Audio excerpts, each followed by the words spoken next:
1131조.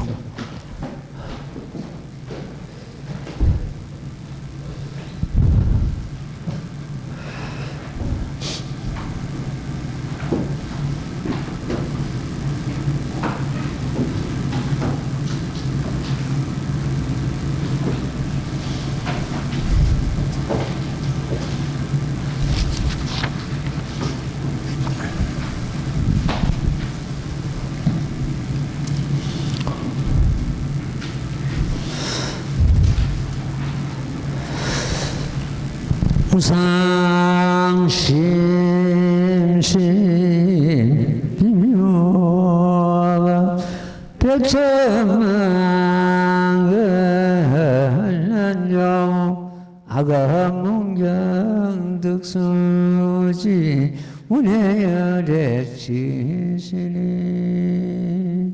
나무묘법연하야 나무묘법연하여 나무무법연하경 무법연하경 제27모장엄망본사품 그때 부처님께서 모든 대중에게 이르시되 지나간 내자 하양없고 가히 없는 불과 사이의 아성지급을 지나서 부처님께서 계셔서니 이름 운내운수항마지 다타도 아하라 삼마 삼불 다이시며 나라의 이름은 강명장이요 그의 이름은 시연이었느니라. 그 부처님 그 가운데 왕이 서서니라. 모장음이며 그 왕의 부인은 이름은 정덕임. 그 두 아들을 두었으니 첫째는 정장이요 둘째는 정한이니라.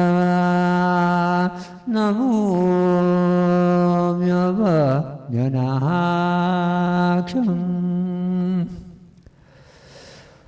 예, 내일이 경첩입니다. 우리가 놀래서 깨는다는 그런 뜻입니다. 이제 봄 기온이 완연한 것 같습니다. 예, 새 봄이 오니까 지난 가을에 심었던 그 꽃나무들이 얼마나 활착을 하고 잘 살아날지 항상 관심을 가지고 지금 지켜보고 있습니다.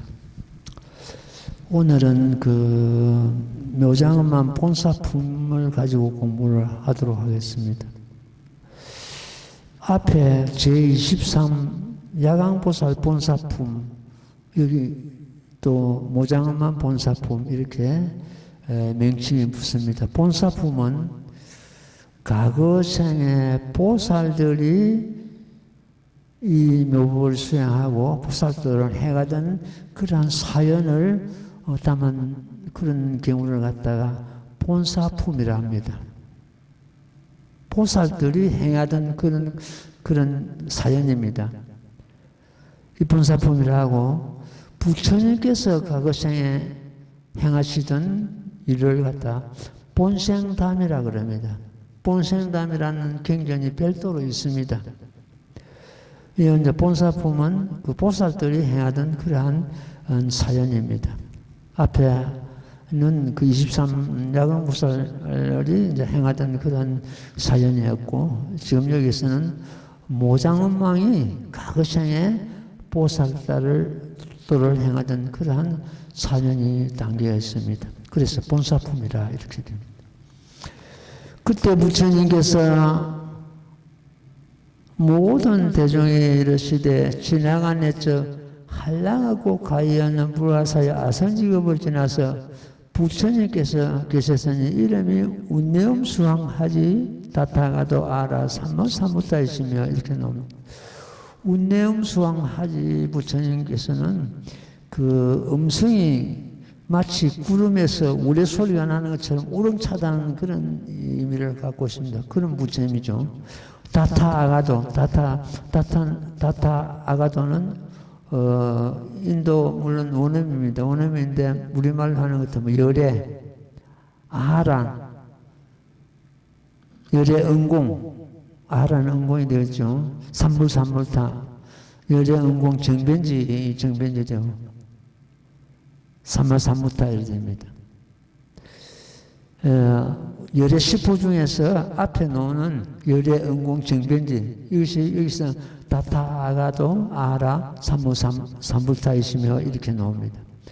나라 이름은 강명장엄이요. 큰 강명으로서 장엄된 그런 이름이요. 급의 이름은 희연연년이라 이렇게 나옵니다. 내가 지난번에도 말씀을 드렸습니다. 이 급이라는 것에 세월의 단위를 쓸 때도 급이라 씁니다. 몇 급, 예를 들어서 가습전자가, 성물해가 그 수명은 12소급이요. 정법이 20소급이요. 상법이 20소급 이렇게 하면 나오죠. 그럴 때는 그 세월의 단위를 두고 급이라고 합니다. 여기서 급의 이름은 시견년이라 여기서 급의 이름을 갈 때는 이것은 세월의 단위가 아니고 그 국토의 환경입니다. 그러니까 강명장엄이요. 그 국토 이름은 강명장엄이라 했죠. 강명장엄의 그 국토의 그 환경을 갖다가 여기서 시견년이라. 시견은 아주 기쁘게 즐겁게 본다는 그런 뜻이요. 그럼 우리 이제 사바국토를 보는 것 같으면 그 국토 이름은 사바세계요. 이렇게 되겠죠. 사바세계요. 그 이름은 가민토요. 이래 나옵니다. 이대로 이제 우리 사바세계에 적용할 때 그런 겁니다. 가민토. 감히 참지 않고는 살아갈 수 없는 세계. 온갖 범죄가 들끓고 나물 속이고 울리고 들은 것이 가득하고 이렇기 때문에 참지 않고는 살아갈 수 없는 세계. 이걸 갖다 가민토라고 합니다. 우리 사바세계를 갖다가. 그래서 우리 이대로 적용을 하는 것 같으면 국토 이름은 사바세계요. 급의 이름은 가민토이니라 이렇게 되겠죠. 부처님 법 가운데서 왕이 있었으니 이름은 모장음이며 그 왕의 부인의 이름은 정덕이며 두 아를 두었으니 첫째는 정장이요 둘째는 정한이니라. 그러니까 지금 현재 이 제목에서 이 품의 제목에서 모장음은 본사품이라고 그랬죠. 그러니까 이 지금 모장음은 그 나라 임금인데 그 임금의 본래 과거생에 보살도를 닦던 그러한 사전이다. 이래 모장음은 본사품이 됩니다. 임금의 이름은 모장음이고 그 왕의 부인은 정덕이고 두 아들을 두었는데 정장과 정한이다. 이렇게 이해를 하면 되겠습니다. 그 다음 읽고 말씀드릴게요. 나무모범면하여 나무모범면하여 나무모범면하경 제27 모장음망본사품 이 두 아들은 근신동력과 복덕과 지혜가 있었음 오래도록 보살이 행하는 도를 닦았으니 이른바 단바람이 시라바람이 천대바람일 비리야바람일 선바람일 반야바람일 방편바람일 자비사 37분의 도를 도우는 법에 이르기까지 이 모두 다 명료하게 통달하였느니라. 또 보살의 정삼매 일성수 삼매 정광 삼매 정세우 삼매 정조명 삼매 장장음 삼매 대덕장 삼매를 얻었으며 이런 삼매에도 한다 통달하였느니라. 그때 그 부처님께서 모장음망을 인도하고자 하시며 또 중생을 불쌍히 생각하신 까닭으로 이 법화경을 설하셨느니라. 나무 묘법연화경. 그 부처님 법 가운데 왕이 있었으니 이름이 모장음이요. 그 왕의 부인은 정덕이며 두 아들을 두었으니 첫째는 정장이요 둘째는 정한이다. 이렇게 되죠. 이 두 아들은 큰 신통력과 복덕과 지혜가 있으며 오래도록 보살이 행하는 도를 닦았으니 이른바 단바람일, 시라바람일, 천재바람일, 비례바람일, 선바람일, 반야바람일, 방편바람일 이렇게 나옵니다. 여기서 단바람일은 보시바람일이 되고 시라바람일은 지게바람일이 되고 천재바람일은 인육바람일이 되고 비리아바람일은 정진바람일이 되고 여기서 선바람일은 선바람일 그때 되고 반야바람일은 지혜바람일이죠. 여기서 방편바람일까지 나옵니다. 여기까지 6바람일에서 방편바람일이 포함되는 것도 뭐 7바람이라고 그럽니다. 방편은 중생을 교화하는데 반드시 필요한 그런 바람일이 됩니다. 부처님께서도 열애수랑본에서 진실로는 열반 뜻이 아닌데 신부님꾼을 보내가지고 너희 아버지 죽었다고 이렇게 시켜 보내죠. 이래가지고 그 자식들이 병이 다 나니까 앞에 나타나는 그런 경우인데 그것도 역시 방편바람일입니다. 자식들을 구하기 위해 가지고. 이 방편은 반드시 중생을 교화하는 데는 꼭 필요한 그런 경우가 되겠습니다. 방편바람일까지는 모두 7바람일이다. 이렇게 이루고 있습니다. 그 다음에 자비회사. 자비회사는 사무랑심이라 그럽니다.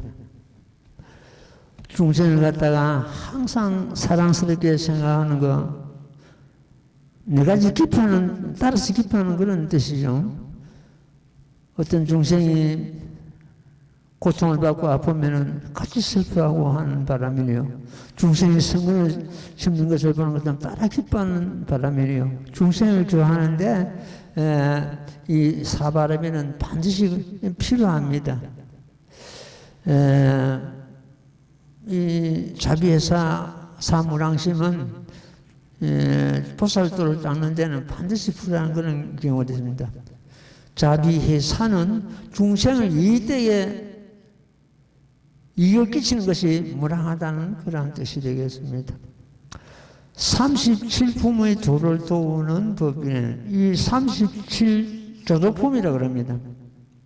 역시 보살도를 닦을 때 이 37조도품을 갖다가 우리는 항상 생각을 해야 됩니다. 사념처, 사정근, 사족신, 오근, 칠각지, 팔정도 이래가지고 이거 다 총 37가지 조도법이다 이렇게 이루고 있습니다. 이러한 것을 하나하나 우리가 닦는 것보다는 모범연화경, 여섯수양강 선입하고 제목봉창하고 하는 것이 거기에 이 37조도품도 다 포함이 되기 때문에 그렇게 우리는 이해를 하면 되겠습니다. 다음에는 명료하게 통달하였으며 37조도품에 이르기까지 모두 다 명료하게 통달하였으며 보살의 정삼매, 이 깨끗하다는 뜻이 깨끗한 삼매. 보살이 이 삼매는 우리가 반드시 닦아야 되는데 그 중에서도 지난번에 법화 삼매에 대해서 내가 말씀을 드렸습니다. 치상을 관하고 거기에 마음을 고정시키고 안주하는 것을 법화삼매라고 그랬습니다. 그래서 따라서 나무모범연화경 제목을 일심으로 불러갈 때가 바로 법화라 삼매를 닦는 그런 경우가 되겠습니다. 여기서 정삼매, 삼매는 어떤 그 생각이나 번뇌망상이 잠들고 선정에 들어가는 것을 말하죠. 네. 정삼매나 깨끗한 삼매. 네, 일성수 삼매. 일성수는 해나 그 별이 그 둘을 비추는 그런 것과 같이 보살의 그 마음이 이 주변에 둘러붙이는 것을 일승수산매라 이런 증강산매 깨끗한 어떤 그 강명을 갖다가 둘러붙이는 걸 말합니다. 정색산매. 이 산매 이름을 갖다가 쭉 읽으면서 스님은 내 자신을 돌아봅니다. 과연 내가 이 산매를 갖다 지금 행하고 있는가 얻었는가 돌아봅니다. 그래서 정색산매는 모범연화경을 수행하는 것도 얼굴이 하나 열리고 밝아지죠. 깨끗해지고 이 이제 정색산매라 그럽니다. 정조명산매, 이 밝게 자기 덕을 갖다 비추는 걸 말합니다. 주변에 밝게 비추. 우리는 이 덕을 갖다 비추어야 됩니다.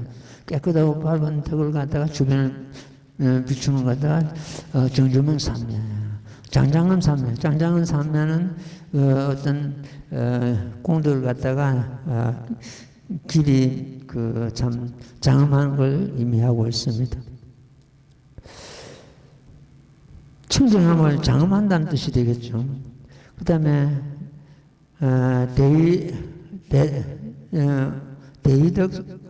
대의덕장산매. 대의덕장산매는 위대한 어떤 이덕을 갖다가 갖추어서 항상 행한다는 그런 의미가 되겠습니다. 감추고 행한다는 뜻이 되겠습니다. 이렇게 이런 산매를 또한 다 통달하였느니라. 이런 산매가 결과적으로 우리는 제목 봉창하면서 다 이걸 갖다 이뤄내야 됩니다. 법화 산매를 이름으로 해서 이런 산매도 같이 이루게 됩니다.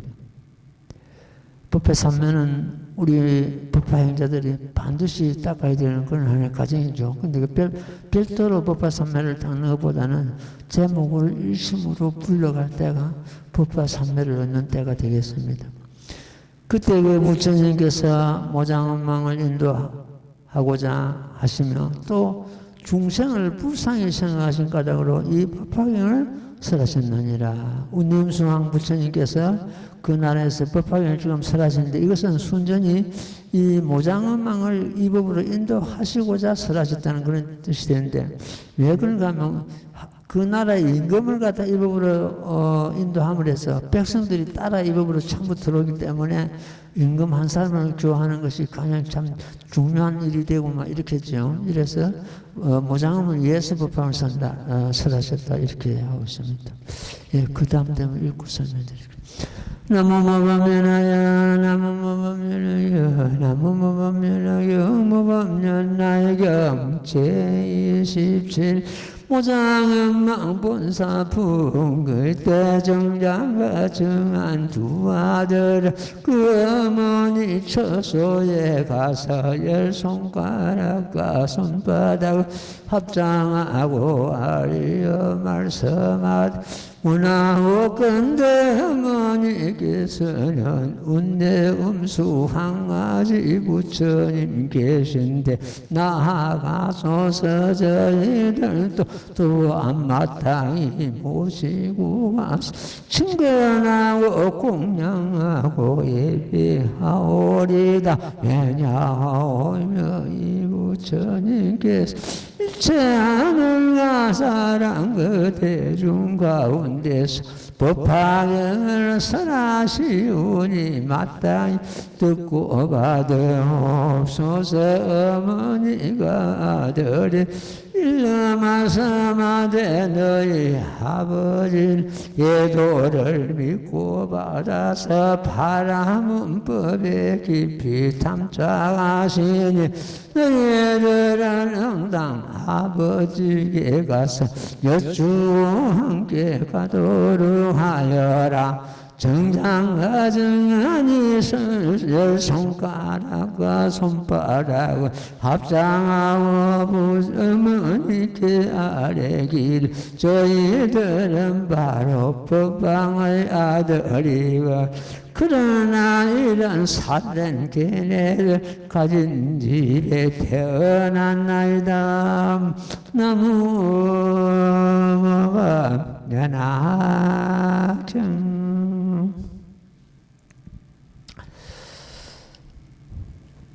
그때 부처님께서 모장을 인도하시고자 하시며 또 중생들을 불쌍히 생각하신 까닭으로 이 법화경을 설하셨느니라. 지금 운념수 부처님께서는 법화경을 설하시고 있다는 그런 경우죠.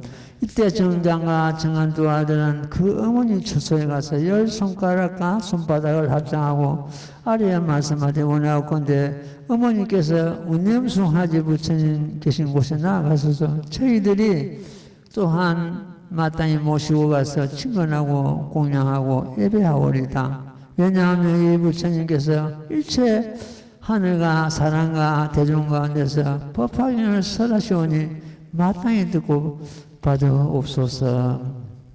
요 경전에서 보는 것 같으면은 부모가 자식들을 갖다가 이 법으로 인도하는 경우가 있고, 이 품에서는 자식이 부모를 인도하는 그런 경우가 됩니다. 과거생에 어떤 비구 네 사람이 한 도랑에서 돌을 닦고 있었습니다. 그때는 전부 탁발을 해가지고 밖에서 나가서 각자 음식을 갖다가 얻어가지고 와서 먹고는 돌을 닦고 하는 그런 시대였는데, 그 나라에 흉년이 들어가지고 탁발을 나가는 것 같으면 얻지 못할 때가 음식을 갖다 각 가정에서 음식을 못하니까, 곡식이 없으니까 탁발을 못하고 돌아오는 그런 경우가 있었답니다. 그러자 네 비구가 모여서 인원을 하기를, 네 사람이 가서 탁발을 해도 못 얻어오니까 차라리 그 중에 어떤 비구가 그랬습니다. 제가 새 도반을 갖다가 책임지고 음식을 탁발해 올 테니까 세 분은 열심히 돌을 닦으십시오. 이렇게 된 거예요. 그래가지고 인원을 해가지고 세 사람은 돌을 닦고 한 사람은 때가 되면 탁발을 나갔습니다. 먹는 것을, 흉년이 들어가지고 먹는 것을 굶는 것과 같이 했다고 되어 있습니다. 그만큼 제대로 얻지 못했다는 뜻이죠. 그래도 열심히 이 한 비구가 탁발을 해가지고 세 사람을 봉양하고 돌을 닦도록 이렇게 도왔습니다. 근데 어느 날 또 탁발을 나갔습니다. 탁발을 해도 얻지 못하고 또 자기가 제대로 먹지 못했기 때문에 길에 쓰러져 가지고 기운을 차리지 못하고 있는데, 참 멀리서 나발 부는 소리가 들리고 북치는 소리가 들리고 이렇게 요런 소리가 들립니다. 가만히 실눈을 떠가지고 바라보니까 임금 행차가 지나가는 거예요. 부처님 세존이시야, 저 임금은 아무리 나라 안에 흉년이 들어도 임금은 굶어 죽지 않을 거 아닙니까? 저는 이 몸을 버리는 것 같으면은 다음 생에 임금의 몸을 받게 해주십시오. 이렇게 된 거예요. 그래가지고 쓰러져가지고 결국 거기서 명을 마치고 맙니다.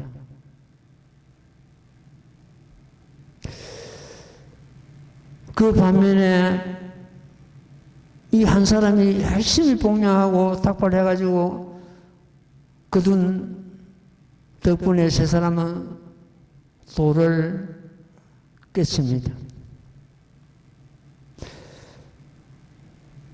근데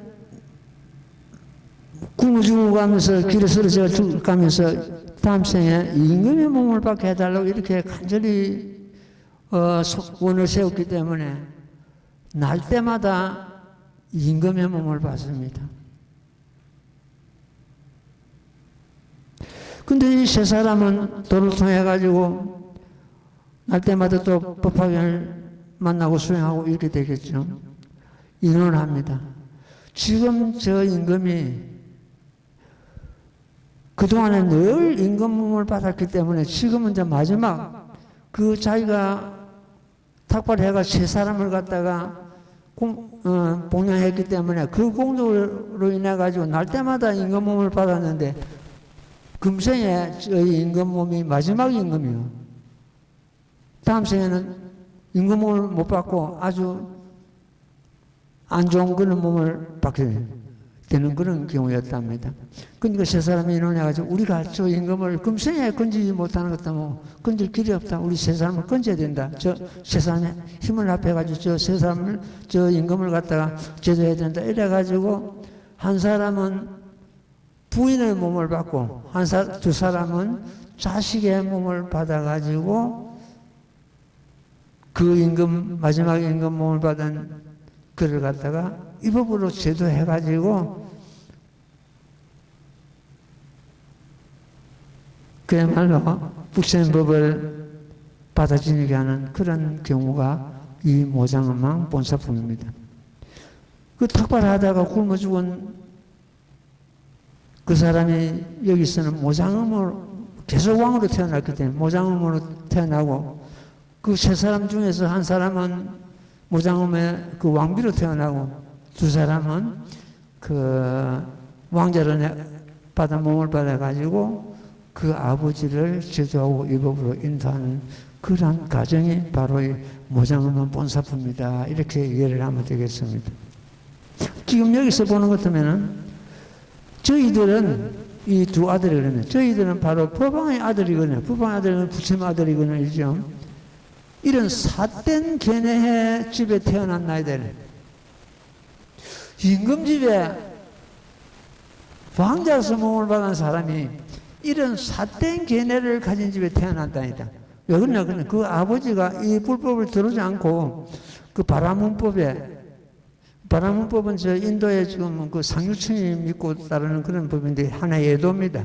그거 빠져가 있으니까 삿된 계내를 가진 그 지위가 문제가 아니고 임금이고 뭐 이게 지위가 문제가 아니고 그 생각이 삿된 생각이죠. 그러니까 삿된 계내의 집에 태어났나이다 했습니다. 항차 일반적인 경우도 마찬가지입니다. 이 법을 비방하고 믿지 않고 부처님 가르침을 따르지 않는 것 때문에 삿된 계내를 가진 집이다. 이렇게 보면 되겠습니다. 임금도 있는 삿된 계내를 가졌으니까 삿된 집에 태어난 나이다. 이렇게 지금 이 아들이 지금 어머니한테 이야기하고 있단 말이에요. 그래서 그 세 사람이 한 사람의 탁발로 인해가지고 도를 이룬 그 세 사람이 한 사람은 부인으로 두 사람은 아들로 몸을 받아가지고 아버지를 탁발해가지고 참 죽으면서 임금 몸받기를 바라는 그 아버지를 제도하고 건져내는 그러한 사연이 이 품에 담겨 있다. 이렇게 이해를 하면 되겠습니다. 자, 그 다음 되면 읽겠습니다. 나무모범면하여 나무모범면하여 나무모범면하여 모범면하여 제20체 모장엄망 본사품 어머니가 아들에게 일러마스맛 너희들아 마땅히 너희 아버지를 염려하여 신통변화를 나타낼지니라. 만약 보시게 되면 마음이 반드시 깨끗해져 혹시 우리들이 부처님 계신데 나가는 것을 들어주시리라. 예두 아들은 그 아버지를 생각한 까닭으로 허공으로 7 다라수 높이에 솟아올라서 가지가지 신통변화를 나타내어 허공 가운데서 다니고 머물고 앉고 누우며 몸 위에서 물을 내고 몸 아래서 물을 내고 몸 아래서 물을 내고 몸 위에서 불을 내고 혹은 그 몸을 나타내 허공에 가득하게 하였다가 다시 작게도 놔두고 작았다 다시 크게 놔두어 공중에서 사라졌다가 땅에 있다가 땅에 들어가기를 물과 같이 하고 물리를 걷기를 땅과 같이 하는 이와 같은 등 가지가지 신통 변화를 나타내 그 무왕으로 하여금 마음이 깨끗해서 믿고 이해하도록 하였느니라. 나무마박연하경. 삿된 견해를 가진 그 임금한테 다른 말은 잘 이해 안 통하니까 이 아들들이 신통 변화를 나타내는 그런 과정입니다. 신통 변화를 보고 이제 그 아버지가 관계해가지고 이 불법에 들어오는 그런 과정이 되겠습니다.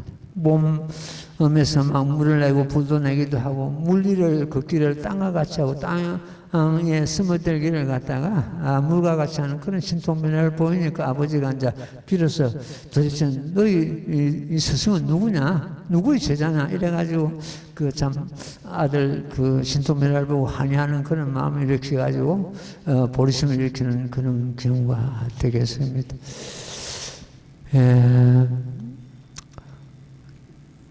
총류품까지 법화경의 깊은 진리는 부처님께서 끝났습니다. 끝나고 총류품 이후에 대왕보살품, 사품, 모험보살품, 관세음보살품, 다라니품, 그 다음에 모장엄만보살품, 마지막으로 보현보살금발품, 이 6품은 유통분이라 합니다. 이 보살들이 모법을 유통하고 수행하시는 그런 사연이 담겨 있는 그런 경우가 되겠습니다.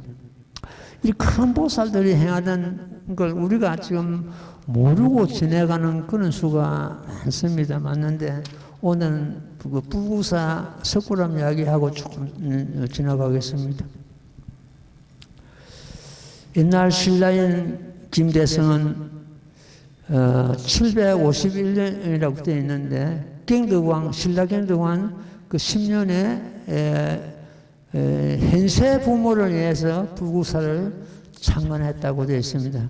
이 부구사 그 이전에 조그마한 절이 있었는데 다시 정수해가지고 창건하는 그런 경우가 되겠습니다. 전생의 부모를 위해서 전생의 김대성의 그 전생 이야기가 잠시 나오는데 굉장히 가난하게 살았는데 조그마한 밭이 있었는데 그 밭을 일구어 가지고 거기서 연명하고 이러는가 봐요. 그런데 어느 스님이 지나가면서 불사를 하는데 공양을 받겠습니다 하면서 막 외치고 다닌다. 그런데 김대성이 어릴 때 그 말을 듣고는 어머니한테 그럽니다. 우리 지금 저 밭대기를 갖다가 불사하는데 지금 공양을 하도록 합시다. 이렇게 간곡히 이제 꺼내가지고 밭을 불사금으로 내는 그런 사진이 나오는데 이래가지고 그러고 나서 몸을 받은 게 아주 부잣집에 참 몸을 받은 그런 경우가 이제 나오는데 어쨌든 현세 부모를 위해서 부구사를 창건하고 김대성이가 전생에 그 밭대기 보시한 불사금에 보시한 그 전생의 부모를 위해서 석굴암을 창건하였다고 이렇게 합니다. 석굴암을 처음 창건할 때는 석굴암이 아니고 석불사라고 이렇게 했죠. 이래가지고 한 분이 김대성과 한 분이 부구사가 석굴암을 창건한 그런 경우가 되겠습니다. 이번에 내가 쓰고 있는 그 책에 이 내용을 대충 담았습니다. 옛날에도 내가 그런 이야기를 했는데 너무 안타까워서 지금 문해재청하고 불국사 또 불교신문 조계사 본사 이래가지고 몇 군데 글을 올리는데 지금까지도 아무런 답이 없었고 문화재청에서는 우리도 스님이 말씀하신 대로 그걸 인지하고 있습니다. 그 사연을 인지하고 있습니다. 이런 답글이 왔을 때도 왔는데 인지하고 있다는 그걸 가지고는 아무런 의미가 없거든요. 그게 실행에 옮겨져야 되는데 지금 못 옮기고 있습니다. 그 사연을 갖다 내가 이 개송으로서 대충 말씀을 드리고 넘어가겠습니다. 부구사와 석굴암은 신라인의 믿음과 공경심으로 세워진 찬란한 문화유산이요 금자탑이로다. 오늘날 민족의 혼이요 자부심이요 불교가 남긴 민족 정신의 결정체이다. 불구사와 석굴암은 불법을 이 세상에 널리 유포하고 오래오래 세상에 머물게 하는 역할을 천년만년을 두고 묵묵히 하고 있도다. 미학적으로나 불교적 차원에서나 세계적인 걸작이요 문화유산이로다. 불구사와 석굴암은 불국토 창출의 재현이요 상주불멸의 부처님의 혼이며 민족 정신의 결정체로다. 이 찬란한 불교의 문화유산을 관리하고 보존하고 함은 우리들의 몫이로다. 불구사와 석굴암은 불교라는 종교의 틀을 벗어나 민족 정신이 흐르고 있는 생명체로다. 우리 민족의 자랑이요 자존심이로다. 부처님의 영원 불멸의 수명과 같이 불구사여 그리고 석굴암이여 영원히 세상에 머물면서 모든 사람들로 하여금 보리심을 내게 하소서. 이런 내용입니다. 박수 안 맞습니까? 왜 이런 글을 썼나 하는 것 같으면은 지금 불구사를 갖다가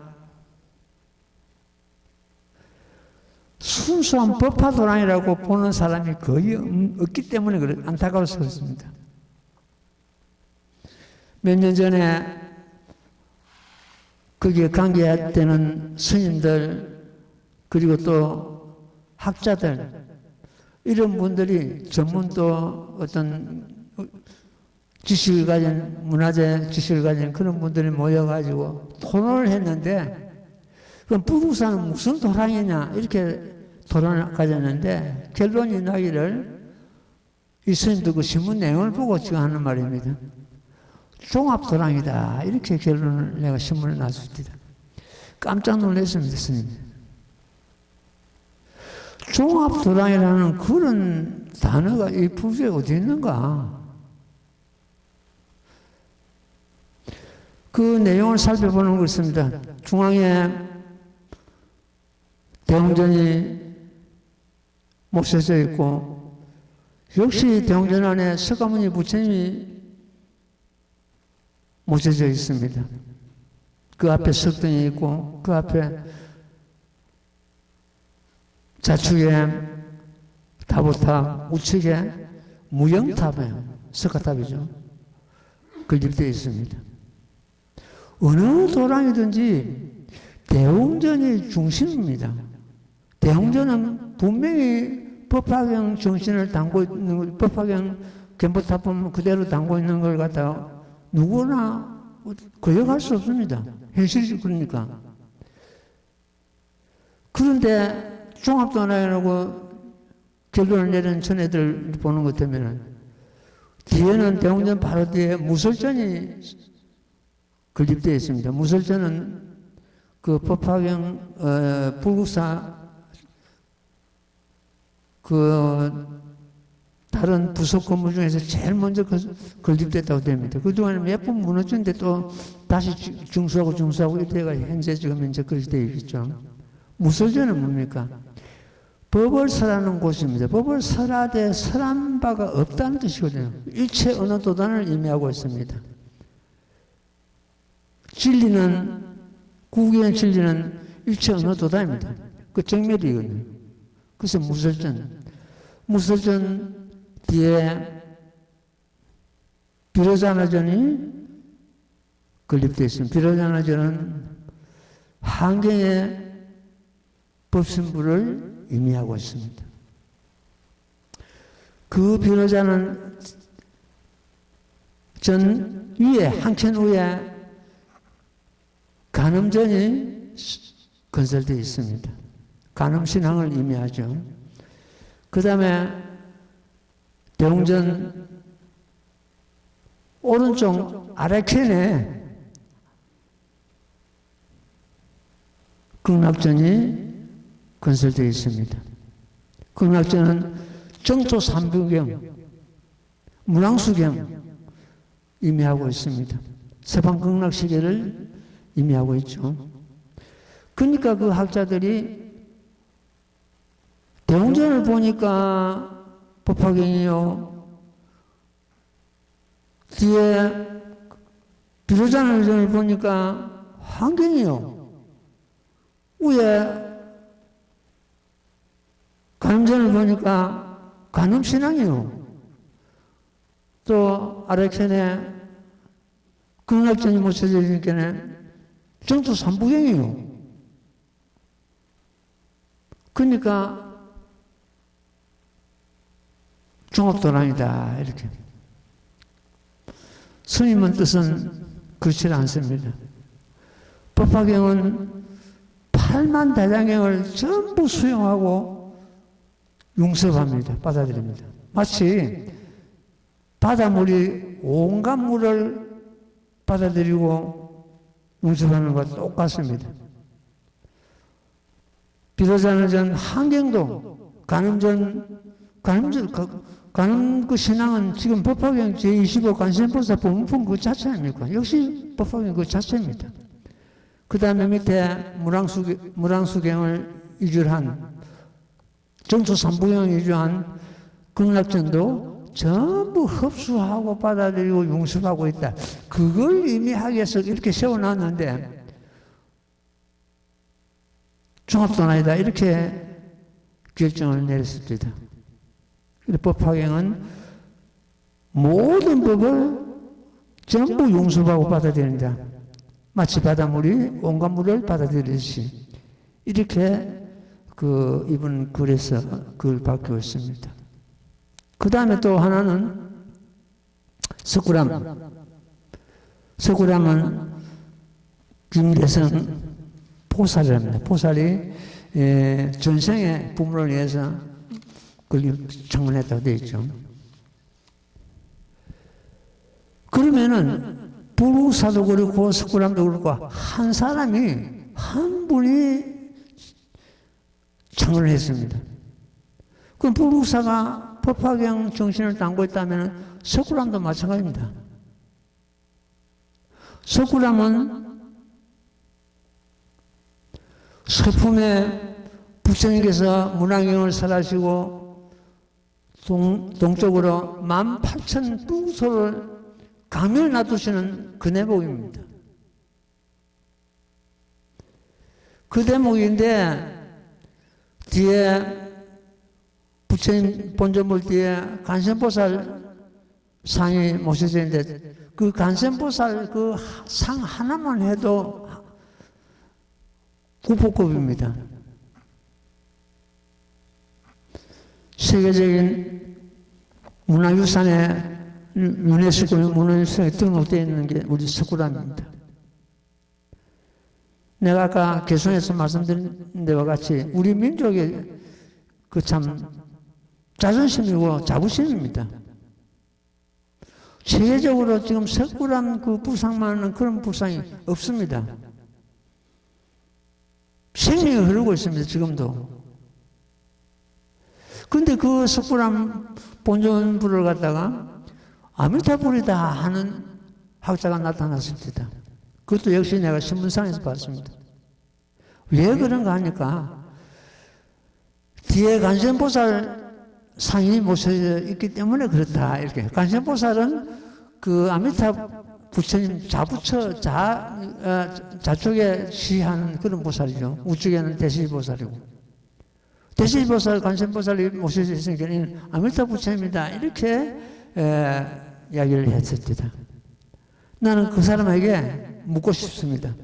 이 모범열악경을 설해줄 때 문수보살, 관세음보살, 대시보살 이런 보살들이 8만 보살의 자리를 같이 하고 있었다 되어 있습니다. 굉장히 그렇게 놀잖아요. 그럼 그거는 그 대목은 어떻게 설명할 것인가? 또 있습니다. 사리부를 비롯해가지고 10대 제자가 배열되어 있습니다. 뒤에 쭉 가니. 사리부를 비롯해가 10대 제자가 아미타 부처님의 제자가 나는 묻고 싶습니다. 그 사람한테. 그럼 벌써 답이 나오잖아요. 그 지금 석굴암이 서품대로 부처님께서 동방으로 18,000 불구설 강면을 놔두시니까 그 강면 속에는 시방세계 부처님이 다 보이시고 모든 보살이 돌을 닦는 것이 다 보이고 부처님께서 열반을 드시고 살탑을 세우는 것을 다 볼 수 있었고 부처님이 강명으로 인해가지고 시방세계 불구설을 다 볼 수 있었다는 그 지금 현재 서품의 그 개성이 오지 않습니까? 그대로입니다. 그대로 지금 재현된 겁니다. 그렇게 왜 못 보느냐 이게. 이것은 순전히 우리 스님들 책임입니다. 그 아미타 부처님이라고 고집하는 그런 사람들을 왜 그걸 갖다 못 끊어내느냐. 거기에 대해서 관심이 없기 때문에 그렇습니다. 일제 시대에 전애들이 보수를 한다 해가지고 완전히 해체해가지고 중수하면서 그 문화재가 막 떨어져 나가고 다치고 훼손되고 특히 또 그거는 세멘트를 가지고 막 띄우고 이랬다는 돌에다 세멘트를 띄는 것은 문화재가 완전히 망쳐버립니다. 어떤 경우라도 또 돌은 돌로 가지고 전부 조합이 되고 건설이 돼야 되는데 처음에는 그것을 건설된 것이 중수한다 하고 물이 샌다 하고 이래가지고 그걸 해체하면서 그런 식으로 완전히 훼손시켜 버립니다. 문화재를 갖다. 물론 우리 국군이 전애들한테 넘어가고 전애들이 와서 그것처럼 지금 마음대로 이렇게 가볍게 중수하는 과정에서 많이 훼손되고 안타까운 그런 경우가 있고 또 그 중에서도 몇 점이 분실되고 지금 없습니다. 분실된 거는 일본으로 유출됐는지 어떻게 된지 그건 모르겠는데 지금 현재 비가 있습니다. 그 공간이. 거기다가 더 안타까운 것은 박정희 대통령 때 일입니다. 앞에다가 문화재를 보호한다 이래가지고 앞에다가 콘크리트를 가지고 집을 지어버렸습니다. 그 돌로 가지고 집을 지어도 얼마 안 된 돌로 가지고 어떤 아치형으로 짓든지 어떤 이렇게 하든지 안 그러면 투명열을 같은 데 해야 되는데 콘크리트를 가지고 앞을 막아버렸습니다. 그래서 석굴암이 스님을 합니다. 먹구람으로 바뀌어버렸다. 세멘트 지금 현재 집진한 거 뜯어내려 해도 안에 지금 본전물하고 문화재가 전혀 손상이 없어야 되는데 뜯어낸다 해도 걱정입니다. 그냥 두자니 앞을 막아버렸으니까 부처님께서 동방으로 18,000 불구서로 비추는 그 강명이 지금 현재 그 뜻이 죽어버리거든요. 그 김대성 성자가 이 도랑을 건립할 때는 지금 스님이 유추하는 겁니다. 내가 유추해 생각하기로 세 가지 큰 뜻이 있었다.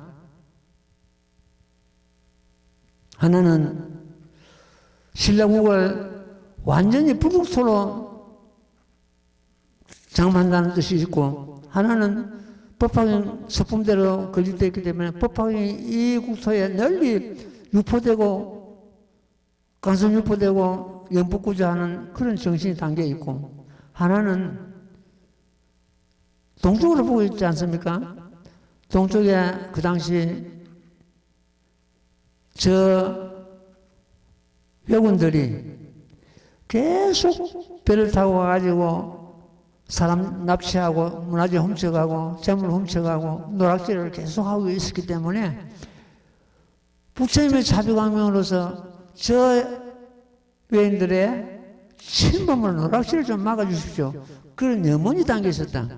이 세 가지 큰 뜻이 담겨 있었다. 이거는 어디까지나 스님이 유추한 일입니다. 그 문화재를 보고 지금 유추한 겁니다. 그냥 앉아서 유추한 것이 아니고. 그 세 가지 큰 뜻이 있었는데 앞에다가 콘크리트 들어가 막아버렸으니까 그 뜻이 죽어버렸습니다.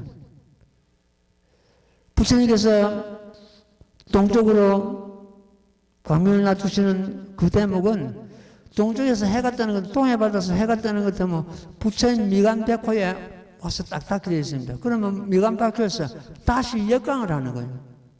그런 뜻으로서 지금 건립되어 있는데 앞에 콘크리트가 그 앞에 막아버리시니 그 어떻게 해야 됩니까? 이것은 문화재에 대한 무지한 소치입니다. 왜 스님들 책임이냐? 스님들이 막지 못했다는 거. 그 당시. 왜 막지 못했는가? 이는 콘크리트 해가 안 됩니다. 외정시대 그 중수한다 하면서 해체해가지고 콘크리트 써가지고 많이 훼손되는데 그 앞에서 또 콘크리트가 집을 지어버렸습니다.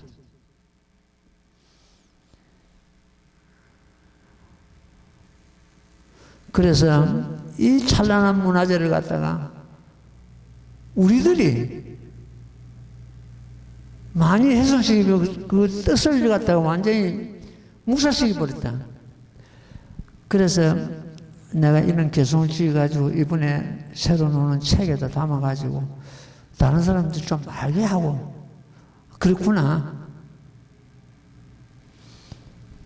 너무 안타까운 일이죠.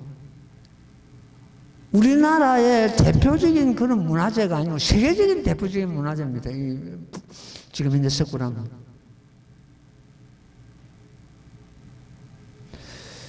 우리의 자랑이고 자존심이고 우리의 참 혼입니다. 혼.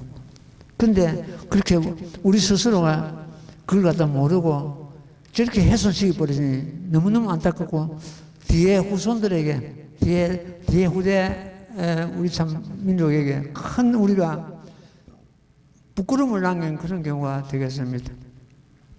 이래서 오늘은 그 불국사에 대해서 대충 말씀을 드리고, 다음 대목은 다음 시간에 또 우리가 공부하도록 하겠습니다. 자, 합성하십시오. 나무모범면하여 나무모범면하여 나무모범면하여 나무모범면하여 나무모범면하여 나무모범면하여 나무모범면하여 나무모범면하여 나무모범면하여 나무모범면하여 나무묘법연하경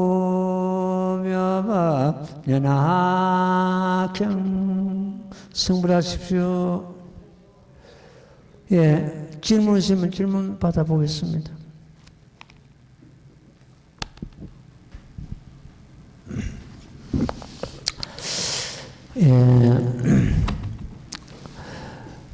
도랑에 들어오는 것 때문에